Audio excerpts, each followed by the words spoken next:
Halo Tribuners, kembali lagi bersama saya Aswin Lumintang di acara Tribun Bakudapa. Dan kali ini kita akan membahas terkait dengan win-win solution UMP di Sulawesi Utara. Dan untuk itu tentu saya sudah mengundang akan dua narasumber, tiga ya sebenarnya tadi diundang juga dari unsur Kadin yaitu Bung Yudi Saerang, tapi berhalangan sampai saat ini tidak datang di studio karena berhalangan ya, ada sesuatu dan lainnya sehingga tidak hadir bersama-sama dengan kita di studio. Tapi tentu dengan tidak mengurangi akan keramaian, kemudian pembahasan ini ya, validitas akan pembahasan ini tentu dengan kehadiran akan dua narasumber yaitu Bung Tommy dan Bung Hardy. Dan seperti biasa tentu sebelum saya mengajak kedua narasumber ini berbincang-bincang, saya akan berikan kesempatan untuk memperkenalkan diri. Yang pertama saya berikan kesempatan ke Bung Hardy, kemudian Bung Tommy. Baik, saya perwakilan dari pekerja, tepatnya saya dari Konfederasi Serikat Pekerja Indonesia KSPI dalam Federasi Serikat Pariwisata. Dan saya juga kebetulan duduk di Dewan Pengupahan Provinsi Sulawesi Utara. Ya, Bung Tommy langsung. Iya, terima kasih Bung Aswin. Pada kesempatan ini tentu saya ingin menyapa para pemirsa Tribuners yang sudah memberikan kesempatan siang hari ini boleh hadir dalam dialog ya, bersama dengan pejuang hak pekerja buruh dan juga saat ini duduk sebagai anggota Dewan Pengupahan Provinsi ya, Bung Hardy. Ini sahabat lama ya. Ketemu lagi ya. Dan tentunya menjadi harapan lewat media yang disiapkan oleh Tribuners ini ya, kita akan lebih banyak memberi kontribusi lewat pokok-pokok pikiran ya. Saat ini saya dipercayakan sebagai staf khusus Gubernur dan Wakil Gubernur Provinsi Sulawesi Utara, khususnya di bidang perburuhan. Ya, terima kasih. Ya. Dan Tribuners tentu untuk menyingkat waktu saya akan langsung mengajak Bung Hardy dan Bung Tommy untuk berbincang-bincang terkait dengan persoalan buruh, persoalan UMP, upah minimum provinsi ya, yes. Provinsi dan juga hal-hal lain yang terjadi terkait dengan persoalan buruh. Saya ingin bertanya dulu ke Bung Hardy. Bung Hardy, ini pasca pandemi ya, tentu banyak hal yang terjadi dengan buruh, dengan tenaga kerja. Banyak hal, misalnya ada pengangguran, ada ada dirumahkannya ya, buruh. Kemudian muncul wira swasta yang baru, muncul usahawan yang baru yang lebih cenderung ke UMKM. Nah, ini tentu membutuhkan perlindungan dari buruh. Ya sebelum kita masuk di tema utama UMP, saya kira saya ingin mendapat penjelasan bagaimana kondisi keberadaan buruh di Sulawesi Utara sebenarnya yang sedang diperjuangkan oleh Bung Hardy dan kawan-kawan ya. Baik, terima kasih. Ya. Kami di Serikat Pekerja maupun Serikat Buruh, kita memang punya komitmen bagaimana meningkatkan tingkat kesetaraan dari para pekerja maupun buruh. Melihat kita rasa untuk bicara pandemi itu sudah berlalu. Iya. Dan ini kita dengan hasil pertumbuhan ekonomi di Indonesia maupun Sulawesi Utara, di mana untuk digarisbawahi Sulut itu merupakan pertumbuhan ekonomi yang terbesar di Indonesia. 6%, ya, lebih. Paling tinggi lah. Ya. Karena di Sulawesi mewakili untuk Pulau Sulawesi tertinggi di Indonesia. Termasuk di sana ada Sulawesi Utara. Dan memang kalau melihat karena Sulut ini bukan cuma, kan potensi kita ini bukan cuma jasa. Ya. Kita juga sumber daya alam dan sebagainya. Kita memiliki potensi-potensi yang baik. Ya. Dan itu kami rasa itulah akan menunjang untuk pengembangan Sulawesi Utara ke depan. Kita memiliki pekerja-pekerja yang siap. Ya. Tapi tentunya tadi dikatakan dengan potensi Sulawesi Utara ini kita membutuhkan buruh tenaga kerja yang juga kesejahteraannya oke, kemudian hak-haknya dia tentu dia peroleh sehingga dia merasa nyaman dalam bekerja, kemudian dia merasa juga dia mampu menghidupi, kalau nyaman mampu menghidupi, kalau dia kepala keluarga dia mampu menghidupi keluarganya, kemudian ketika dia ada persoalan-persoalan ini dia ada yang membela dia ya, kemudian kita juga mau melihat di Sulut tidak ada perusahaan-perusahaan yang besar ya, tapi di Sulut misalnya kan kita berpikir buruh misalnya pekerja di rumah makan, pekerja menjadi security di mana-mana, di ya seperti di kantor kita ini juga misalnya, kemudian pekerja-pekerja perkantoran seperti ya misalnya di media juga kan ada, kemudian yang di lain-lain ya. Baik yang sudah menjadi anggota ya di Federasi Buruh, di Serikat Buruh maupun yang belum. Yang terpotret kira-kira gimana? Kan saya mendengar ada beberapa kan yang diadvokasi juga ya oleh berbagai serikat pekerja, serikat buruh. Di Sulut ini gimana sebenarnya? Kan dulu sempat ada di salah satu daerah ya, di Tomohon sempat ada demo-demo kemarin kan, ada demo-demo. Mungkin sudah selesai atau gimana, tapi sempat ada riak. Di beberapa daerah juga ada. Ada mungkin yang tidak terekam, Nah, saya ingin sebelum kita bicara soal upah, Bung Hardy boleh menginformasikan ya, boleh cerita-cerita terkait dengan contoh-contoh kasus yang boleh menggambarkan akan keberadaan pekerja kita, sehingga stakeholder yang menonton di mungkin ada dari kalangan pemerintah, juga mungkin ada dari pengusaha bisa melihat mengetahui akan gimana sih kondisi pekerja kita di Sulawesi Utara saat ini ya. Baik, Bung Amin. Di sini pertama-tama kita menggarisbawahi kesadaran. Ya. Para pekerja buruh di Sulawesi Utara ini masih kurang kesadaran untuk menjadi anggota. Kita itu menjadi itu yang menjadi kendala. Ya. Kenapa di Undang-Undang 21 pekerja tapi nggak mau dimasuk di serikat buruh yang ada kesadaran. Mereka menganggap serikat pekerja maupun organisasi serikat pekerja maupun buruh itu dokter. Pada saat mereka sakit baru datang. Nah, itu kendalanya. Karena memang juga kami melihat di Undang-Undang 21 itu ada pembatasan. Di mana yang bisa kita advokasi yaitu anggota kita. Oh, iya, kalau bukan anggota kita nggak bisa advokasi. Itu memang agak sedikit kendala yang sangat. Jadi bukan kami menutup mata dengan persoalan yang ada. Pekerja di Sulawesi Utara kami bukan menutup mata. Tapi keterbatasan dari aturan yang ada yang berlaku itu membuat kita punya keterbatasan untuk bisa harus menjadi anggota ya. Iya. Kita di salah satu serikat buruh ya. Ya harus. Itu ketentuan yang jelas. Harus menjadi anggota. Kalau bukan kita, berarti kita mereka secara advokasi umum. Ya mereka ke pengacara lah.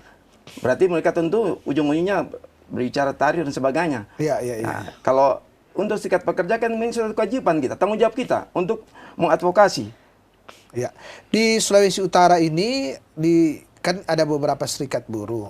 Kurang lebih berapa yang sudah terakomodir menjadi anggota buruh, anggota serikat buruh tercakup di satu organisasi buruh. Kami memang melihat baik itu ada 4 konfederasi, bahkan sudah berkembang ini ada 6 konfederasi yang ada di Sulawesi Utara. Ini ada 6 konfederasi atau berapapun itu, dan sekarang orang ada di 15 kabupaten kota di Sulawesi Utara. Boleh berapa Pak? Atau gimana geliatnya di kabupaten kota? Masih jujur saya belum maksimal sekali. Ya. Masih minim anggota yang punya kesadaran atau pekerja yang punya kesadaran untuk bergabung. Bahkan kami sudah mensosialisasikan, bahkan kami turun menjemput bola. Mereka masih agak ragu. Dan kayak nanti sudah sakit, baru mereka cari dokter. Mereka datang ke kita. Itu memang kami dibatasi dengan ketentuan saya katakan tadi, Undang-Undang 21 itu membatasi itu. Jadi kita, itu kadang-kadang memang pendapatan kok kenapa aktivis nggak mau campur tutup mata soal itu. Betul. Ini apakah mereka belum sadar untuk masuk sebagai pekerja, atau karena ketidaktahuan mereka, karena mungkin kan misalnya ya dia pekerja, misalnya dia latar belakang pendidikan ya, bisa aja kan latar belakang pendidikan, atau kurang mendapat informasi, wadah mereka kurang mendapat informasi atau apa saja. Saya rasa informasi tidak ya, tapi memang ada sedikit garis bawah ya, minta maaf, ini memang ada kecenderungan ketakutan pengusaha untuk mengakomodir. Bahkan ada badan usaha, memang badan-badan perusahaan yang takut ada berdirinya serikat pekerja maupun serikat buruh. mereka tidak melihat dari dampak positif. Padahal kalau ada pekerja serikat buruh, serikat pekerja, kita mungkin tidak akan ada demo. Mereka bisa menyelesaikan secara internal di dalam. Artinya sebenarnya salah satu cara adalah merangkul sebenarnya pemilik daripada usaha, memberikan pencerahan ke mereka bahwa organisasi dengan pekerja masuk di organisasi buruh sebenarnya mencerdaskan pekerja dan menguntungkan ya pemilik modal, menguntungkan pengusaha. Karena memang selama ini seperti yang dikatakan oleh Pak Hardi tadi bahwa ada faktor ketakutan dari pekerja atau buruh karena memang dari dulu ya saya tahu ada beberapa perusahaan yang memang tidak membolehkan baik secara terang-terangan maupun secara diam-diam. Nah, mungkin yang jadi ini gimana menghadapi situasi-situasi ini. Memang ini sebenarnya klasik ya, bukan persoalan baru. Semenjak dia berdiri. Tapi jadi perjuangan terus kan itu. Tapi memang kami selalu mengupaya dan selalu berupaya. Memang bahkan kami berpikir ini undang-undang dasar ini perlu direvisi untuk lebih tegas dan diperjelas. Karena ada juga pembelusukan dari undang-undang dasar ini, mereka mendesain dengan rupa ada berdirinya serikat pekerja mandiri di tempat perusahaan itu sendiri. Di mana sampai dalam rangka advokasinya ya jelas kami lihat tidak jalan. Banyak hal yang demikian. Kalau akhir pemahaman saya sih berpikir begini, sebenarnya kalau pengusaha itu berpikir, punya pemahaman bahwa pada saat mereka mempercayakan pekerja untuk bekerja, mereka tentunya punya pengharapan bahwa pekerja yang mereka pekerjakan itu mampu memberikan mereka laba, kesuksesan dalam usaha yang dia ini. Tapi ada sedikit yang harus kita garis bawahi, kadangkala pengusaha lupa, dan ini mungkin bisa diingatkan, dalam ini kita pengusaha lupa bagaimana dia lebih dulu meningkatkan kesejahteraan pekerja. Apalagi di tengah pandemi kemarin ini, maka masih melanda dalam perbaikan struktur dan sebagainya, mereka masih menjadikan suatu alasan. Semestinya berpikir, dalam kondisi ini malah mereka justru menyebatani lebih dulu, tidak memberikan laba. Kenapa? Untuk apa mereka nyaman tapi tidak aman? Lebih baik mereka tidak mendapatkan apa, tapi memang sekarang bagi pekerja tidak perlu, jangan bicara nyaman. Tingkat aman saja tidak ada, bagaimana bicara nyaman. Ya kan, untuk dipahami. Jadi tingkat kepercayaan pekerja kepada pengusaha, kalau pengusaha mempunyai hal pemikiran yang saya katakan tadi, itu mungkin lebih meningkatkan motivasi, dorongan mereka untuk meningkatkan kualitas mereka bekerja. Jadi artinya untuk melakukan kesalahan pun mereka takut, apalagi untuk kecil, apalagi besar, korupsi dan sebagainya tidak akan ada. Kalau pengusaha memikirkan bagaimana pola karyanya untuk meningkatkan kesejahteraan pekerja itu sendiri dulu. Saya ke Bung Tommy dulu. Bung Tommy, sebelum kita bahas UMP, ini ternyata ada persoalan di internal serikat pekerja dengan masih minimnya yang menjadi anggota. Ya, memang mungkin belum ada data real berapa sih jumlah pengusaha pekerja di Sulawesi Utara, dan dari sekian banyak itu berapa persen yang sudah terserap di sekian pekerja. Misalnya ada 6 serikat pekerja di Sulawesi Utara. Padahal ini sebenarnya suatu hal yang penting untuk suatu kemajuan pekerja, supaya cita-cita kesejahteraan pekerja, dan juga sebenarnya seperti yang dikatakan Bung Hardi tadi, ini kalau owner atau pemilik modal juga menyadari bahwa ini penting sebenarnya pekerja mereka berada di serikat sehingga teredukasi, atau gimana? Ini jadi persoalan gimana? Iya, dari kacamata kami melihat bahwa jumlah dari orang yang bekerja saat ini itu kurang lebih dia berada di 1,3 juta sampai 1,4 juta untuk Sulawesi Utara. Ini adalah sebuah program yang harus diterobosi lewat hadirnya serikat buruh, serikat pekerja. Payung hukum kita sebenarnya jelas, itu lewat Undang-Undang 21 tahun 2000, bagaimana memberikan kebebasan kepada setiap pekerja buruh untuk membentuk maupun tidak membentuk. Memang untuk masuk serikat kita tidak bisa paksa. Dan aturan juga menghendaki begitu.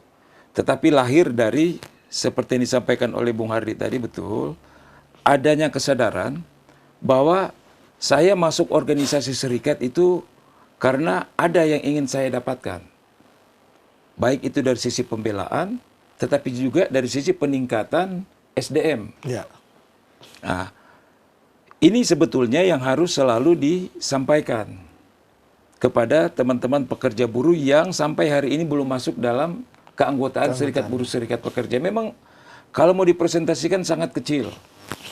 Jumlah yang masuk pekerja menjadi anggota dari serikat buruh serikat pekerja. Tetapi ini jadi tantangan.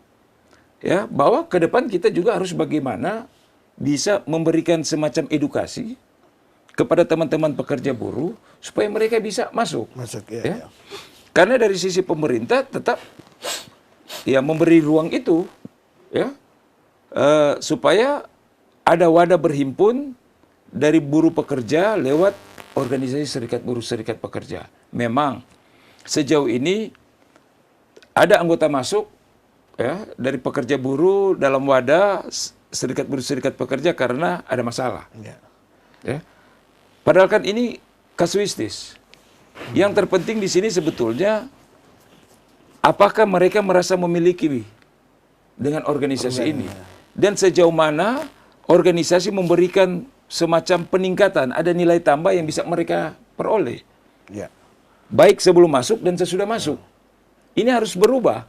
After and before ini. Ya, dan ini memang kerja dari teman-teman pemimpin serikat buruh serikat pekerja. Ya. Yang pasti kalau dari sisi regulasi ini semua sudah baik. Ya. Kalaupun ada mau usulan tadi direvisi mungkin untuk hal yang ya sebetulnya tidak juga terlalu krusial. Karena untuk masuk atau tidak masuk itu dijamin oleh undang-undang. Masalah kebebasannya. Ya, kita juga hak itu kita juga tidak bisa paksa ya. Masuk, hak juga untuk tidak masuk ya. Tetapi sekali lagi terbuka lebar ya dengan kondisi jumlah orang yang bekerja sampai hari ini ya. Itu menjadi PR bagi teman-teman pekerja buruh ya. Pemimpin serikat buruh serikat pekerja untuk mengajak mereka ya. Terkecuali ada yang menghalang-halangi. Karena di undang-undang jelas, bila mana ada yang menghalang-halangi ini dikategorikan pidana. Ya, apalagi kalau misalnya di perusahaan sudah ada serikat buruh yang dibangun karena solidaritas, kemudian diberangus. Ya. Ada pihak yang menghalang-halangi ini dari unsur mana saja ya? Ya, menghalang-halangi ini kan dari unsur mana saja. Ya. Kita tidak bisa juga harus mengatakan bahwa yang menghalang-halangi itu adalah dari pengusaha contohnya. Karena kadang-kala juga ada sesama serikat atau misalnya sesama pekerja di perusahaan yang bilang, sudah juga masuk di situ. Orang juga bikin sendiri. Karena ada kebebasan membentuk. Ada kebebasan. Oh, gitu. Jadi mereka sendiri yang mempengaruhi. Ya? Saling mempengaruhi. Saling mempengaruhi. Ya. Jadi sekali lagi ini memang ya kalau ingin serikat buruh serikat pekerja kuat, dia harus betul-betul melakukan edukasi. Membangun kesadaran dari pekerja buruh yang ada di plan level. Ya. Sehingga mereka betul-betul bisa masuk. Ya. Karena memiliki kepentingan yang sama. Sama, ya. Gitu. Kan gampang sebenarnya ya. Buruh itu dia akan masuk apabila dia merasa kepentingan dia terakomodir, kemudian memiliki manfaat ya. Kan tadi dikatakan sebelum dan sesudah harus ada perubahan.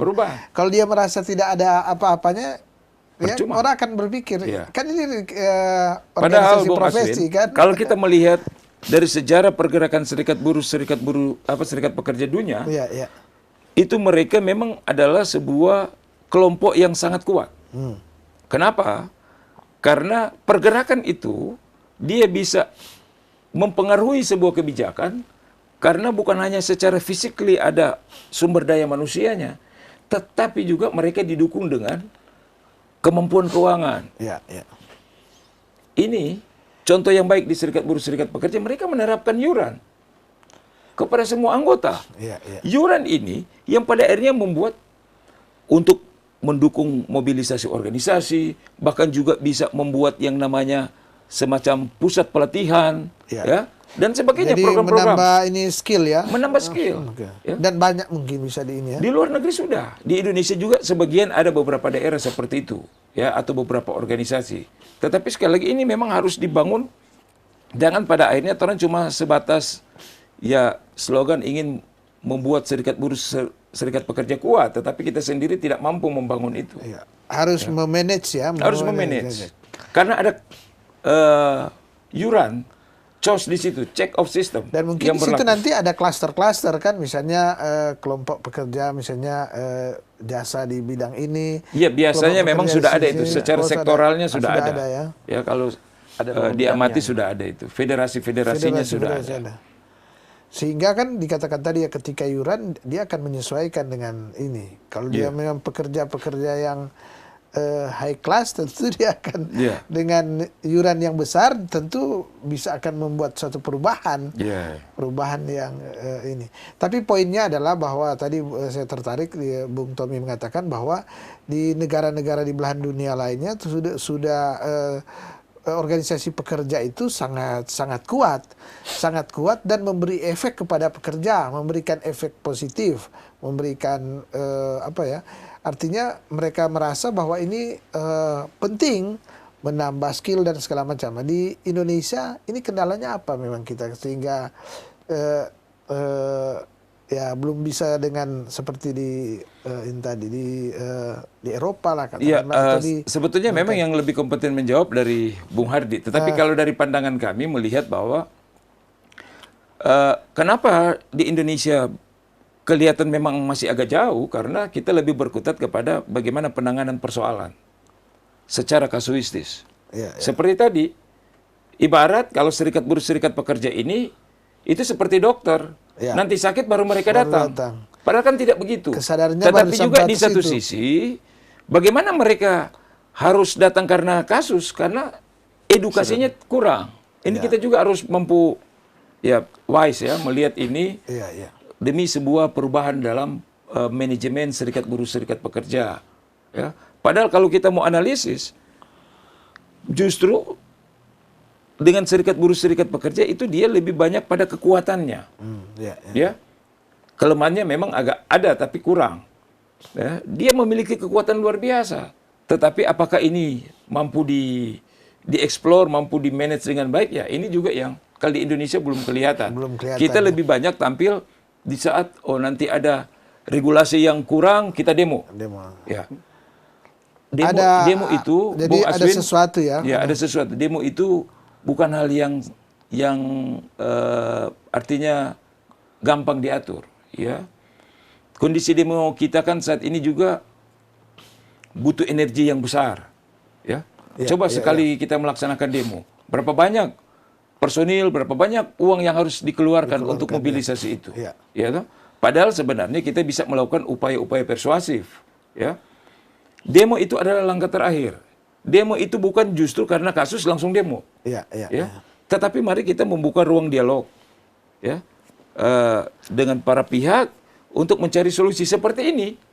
Yang digagas oleh Tribun itu luar biasa. Terlepas dari sebentar nanti mau ditetapkan, tapi mari kita duduk bersama. Kita bicara, kita cari solusi.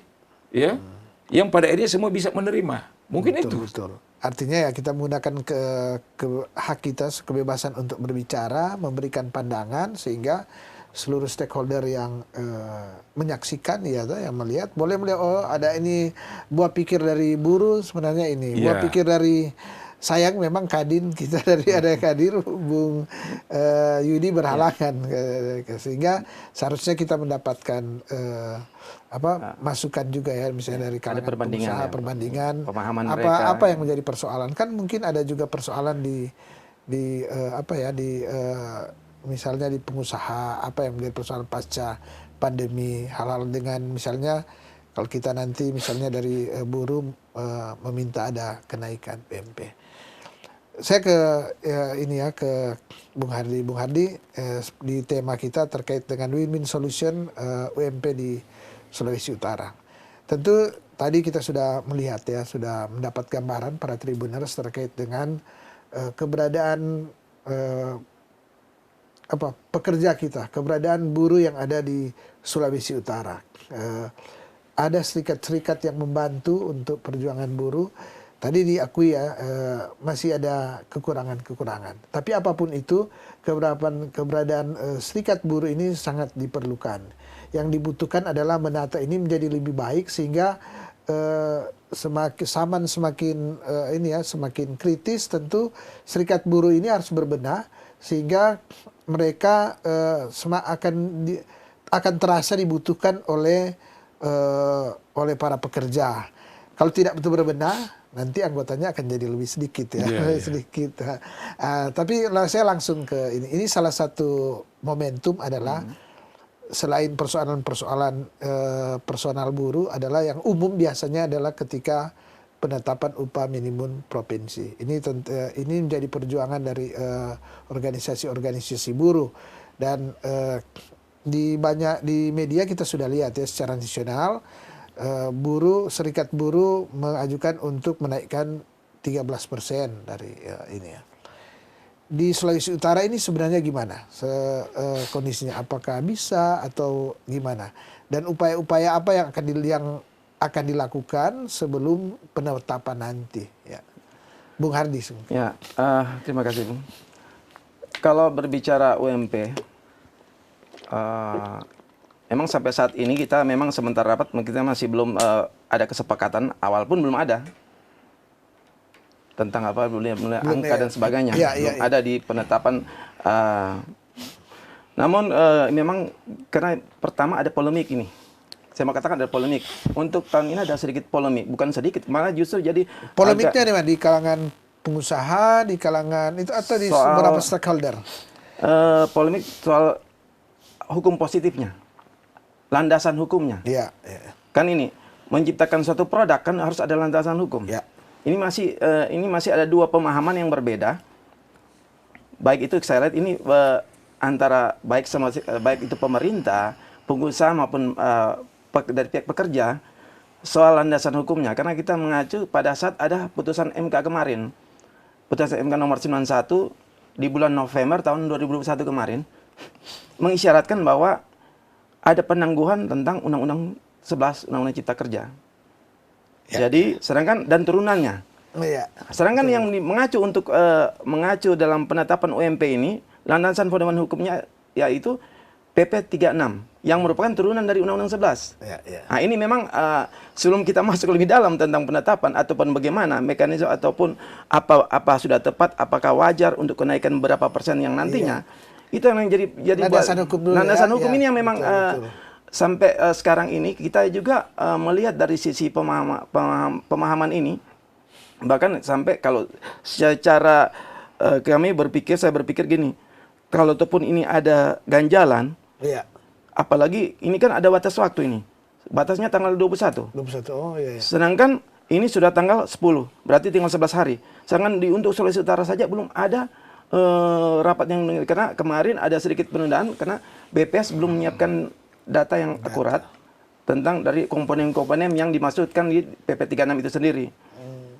Jadi Bung, ini memang bahkan saya berpikir gini, kenapa tidak untuk menjaga hal yang tidak diinginkan, kami juga ingin menyelamatkan gubernur loh dalam banyak hal. Jangan sampai gubernur mengeluarkan keputusan ataupun yang melanggar aturan. Nah, ini yang akan bermasalah di kemudian hari. Akhirnya jadi masalah kemudian hari. Jadi kan ada aturan yang mengatakan ada diskresi, kewenangan gubernur. Diskresi melihat dari karena tujuan diskresi itu kan dalam rangka penyelenggaraan pemerintahan, dalam mengisi kekosongan hukum yang ada, maupun untuk menjamin kepastian hukum setelah ada stagnan dan penelitian itu. Jadi itu diskresi, ada pengertian diskresi yang tujuannya kan, kenapa ada diskresi tujuannya itu. Dan dengan kondisi yang ada itu memang mengapa tidak untuk sulit menetapkan lewat diskresi gubernur dengan tentunya berdasarkan kajian dan dari DPPROV, Dewan Pengupahan Provinsi. DPPROV kan itu memenuhi 4 unsur. Di sana ada akademisi, ada pemerintah, ada pengusaha, ada pekerja. Dewan Pengupahan ya. DPPROV itu ada dalam DPPROV itu, Dewan Pengupahan Provinsi itu ada 4 unsur. Ada akademisi, ada pemerintah di sana, ada pengusaha dan ada pekerja. Jadi mengapa tidak kalau buat saya itu yang menjadi memang pertama. Tapi itu pun ini memang kami pada akhirnya selalu saya berpikir demi untuk kelangsungan keberadaan Sulawesi Utara, tentu segala orang tidak boleh ego. Itu tentunya kita, Bung Tommy sebagai staf gubernur memahami kalau orang lebih mengutamakan kenyamanan daerah daripada keegoan antara pribadi dan sebagainya. Betul. Tadi kan saya lihat Bung Hadi bicara ya lebih ke perspektif sebagai anggota Dewan Pengupahan ya, pengupahan. Nah, tapi kalau melihat dengan situasi saat ini, apa memang kita butuh dinaikkan atau gimana? Ini lepas dari lepas dari aturan, kita masih mau membahas terkait dengan aturan. Realnya sebenarnya di lapangan teman-teman mengharapkan gimana? Sebenarnya untuk kenaikan tidak ada alasan, harus naik. Ya. Dengan kenapa? Tidak ada alasan untuk tidak naik. Karena kami punya beberapa hal yang memang mendasari perlu naik. Pertama, sudah dari tahun 2020, 2021, 2022 kita tidak naik UMP. Sedangkan kedua, ini ada kemarin kan ada kenaikan BBM. Ya. Baru melihat pertumbuhan ekonomi PDRB Sulawesi Utara itu merupakan tertinggi di Indonesia. Ya. Jadi mengapa tidak harus naik? Bahkan angka yang tinggi itu kita memang mengharapkan itu mencapai sampai 13%. Minimal 10 lah. Ya. Itu yang kami tentu ini jadi keinginan harapan para pekerja. Ya. Kami di sini mendesain bukan keinginan pribadi kami, seluruh yang ada tentunya menginginkan yang terbaik. Kenapa? Dengan adanya kenaikan, tentunya kita bisa memberikan suatu jaminan keamanan bagi mereka dalam bekerja ini punya motivasi. Karena mereka banyak kebutuhan yang sangat syarat harus dipenuhi. Dan memang kita sekarang berapa UMP di Sulut? UMP Sulut 3.310 sekian ya. Nomor 3 tertinggi kalau tidak salah ya. Nomor 3 kurang lebih begitu ya. DKI baru Papua baru ini ya. Baru Sulawesi Utara. Sulawesi Utara ya. Tapi dengan kondisi ini kita seperti dikatakan tadi 3 tahun belum pernah naik, sedangkan kondisi realnya juga pemerintah baru menaikkan BBM yang tentu berimbas banyak di masyarakat, Ini Bung Hadi, saya terkait dengan kenaikan ini, bagaimana kan di pengupahan mungkin ada informasi-informasi atau terekam tidak dari, kebetulan kan ini perwakilan dari Kadin tidak ada, tapi terekam tidak dari kalangan pengusaha atau ini bincang-bincang informal ada tidak ya? Di Dewan Pengupahan kan ada teman-teman akademisi. Ya. Gimana sebenarnya? Satu hati senai atau dapat dengar dorang ini agak berat atau gimana ini dia? Ini berbicara hati nurani. Ini bicara. Karena kalau menetapkan angka, nah ini saya mau garis bawahi ya. Menetapkan angka itu, nilai itu gampang. Tapi mempertanggungjawabkan itu sulit. Apa terlebih kalau kita menyinggapi dari semenjak 2020 sampai 2022 tidak ada kenaikan UMP. Namun sangat miris, masih banyak pengusaha tidak melaksanakan UMP itu sendiri. Ya. Memang kadang-kadang saya merasa, kenapa orang berpikir untuk 2023 ini untuk naik. Sedangkan untuk UMP yang diterapkan sekarang saja belum banyak. Ya. Dan sangat miris ini kalau terjadi justru di badan usaha yang dikelola oleh pemerintah. Ya kan? Atau jadi memang hal ini yang memang harus kita sikapi secara arif dan bijaksana. Saya bilang ini. Kalau bak sedu deng tamang-tamang gimana? Sesama anggota pengupahan? Memang ada sinyal-sinyal sih, tetap mereka tapi presentasi naiknya ini memang belum ada ini ya. Namun memang agak sedikit cuma miris. Kan sadap kalau misalnya ya di bincang-bincang ini kemudian kalau pengusaha bilang, oh iya orang suka kok ada naik sedikit atau gimana. Cuma agak miris ini pemberitaan yang barusan yang kita lihat dan kita baca yang diupload dari Apindo, mempertimbangkan untuk pemerintah untuk menaikkan UMP. Ini sangat miris ini. Ini justru ini akan buat kita ini akan menjadi lecutan ini. Jadi satu gesekan, yaitu mempermudah gesekan. Dengan sendiri kami sebagai aktivis bagaimana meredam anggota kami untuk tidak menunggu prosedur. Kami akan tetap berjuang. Kami selalu meyakinkan kepada anggota kami tetap berjuang. Nah, kesulitan kalian adalah kesulitan kami juga, toh? Bagaimana seperti tadi, bagaimana kita bisa menjamin mereka untuk menarik orang masuk kalau kita tidak bisa memperjuangkan hak-hak mereka. Itu memang jadi kendala, itu memang jadi tolak ukur kami sebagai pimpinan-pimpinan maupun aktivis-aktivis pekerja buruh yang sudah dipaparkan tadi Bung Tommy itu menjadi cambuk bagi kami. Ini saat-saatnya memang kita harus memperjuangkan. Ya. Bung Tom, bagaimana Bung Tom melihat ini kenaikan ya belum? Memang tadi regulasi dikatakan masih ada ini, kemudian ini UMP juga tentu, tapi mau tidak mau ya, ini kan tadi dikatakan batas tanggal 21. Iya. Batas tanggal saya. Bagaimana Bung Tommy melihat ini? Iya, Bung Aswin, sebenarnya berbicara mengenai UMP tidak serta-merta kita berbicara mengenai kenaikan. Iya. Karena UMP yang dirindukan sekarang adalah sejauh mana dia akan ditetapkan sesuai dengan batas waktu yang diberikan. Ya. Ya. Itu paling lambat tanggal 21 November 2022 sudah diumumkan untuk UMP tahun 2023 di mana penerapannya atau pemberlakuannya terhitung sejak tanggal 1 Januari 2023. Nah, berkaitan dengan UMP ini saya tidak akan masuk ke soal angka maupun kenaikan itu karena bukan itu sebetulnya, ya. Karena UMP sebetulnya dimaksudkan adalah upaya untuk melakukan penyesuaian, ya, penyesuaian dengan kondisi yang ada, ya, gitu. Soal berapa besar dia naik ya itu sangat relatif, ya. Kedua, UMP ini sebagaimana yang disampaikan oleh Bung Hardy mengenai payung hukumnya. Memang ini sangat dilematis, ya. Secara nasional kami melihat serikat buruh, serikat pekerja menolak dengan yang namanya PP 36, ya, yang merupakan turunan dari Undang-Undang 11, ya. Dan juga tadi coba ada masukan adanya diskresi, ya, kebebasan untuk bertindak dengan berbagai pertimbangan, ya.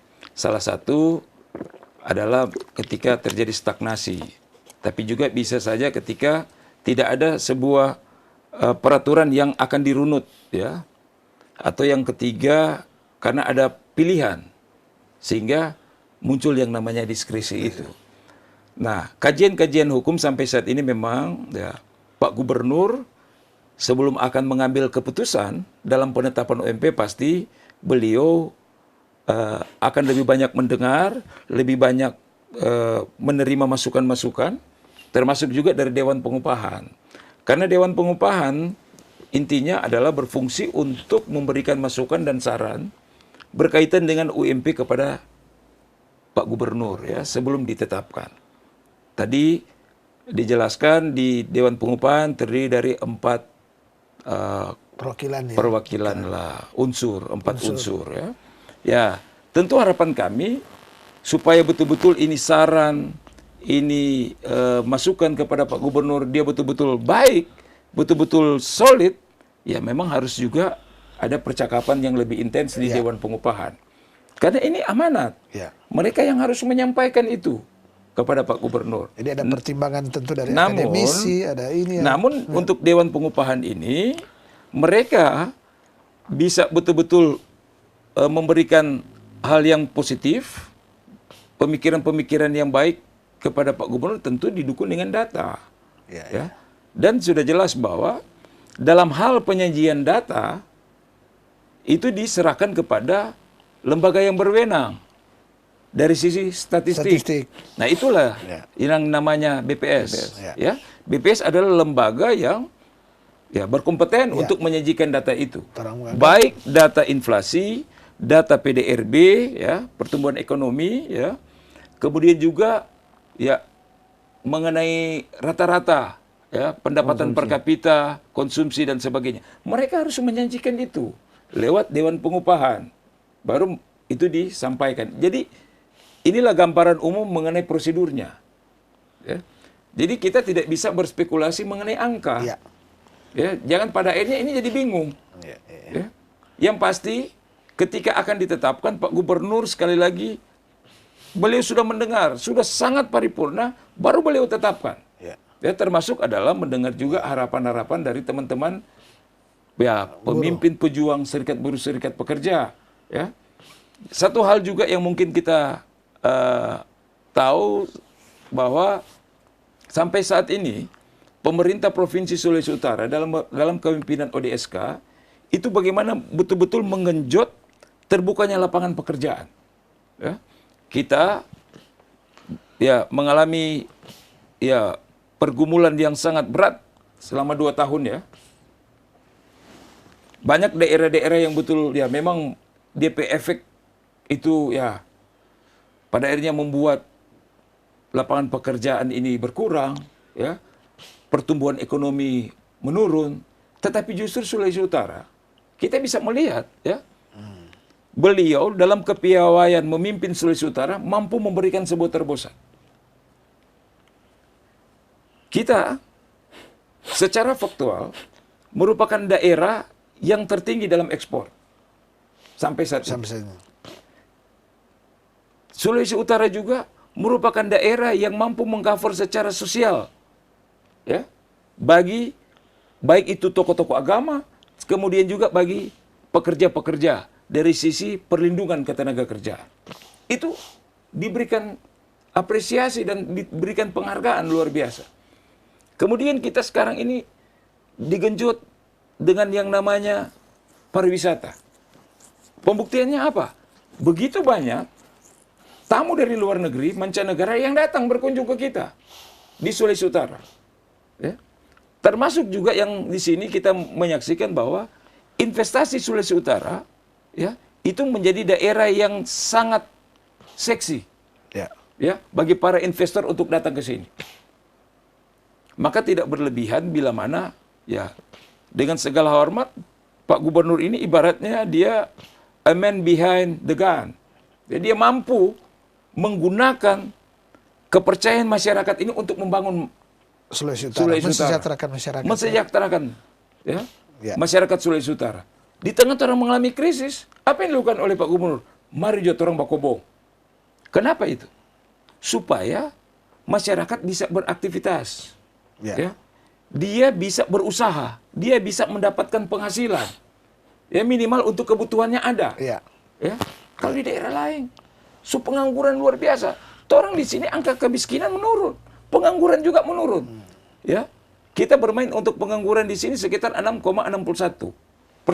Mengalami penurunan dibanding dari tahun-tahun sebelumnya. Ini luar biasa. Padahal pertumbuhan ekonomi kita malah di atas dari pertumbuhan ekonomi nasional. Ya. Artinya ada kemampuan di Sulawesi Utara dan ini tidak lepas dari kepemimpinan, leadership ya, yang mampu mengayomi masyarakat Sulawesi Utara.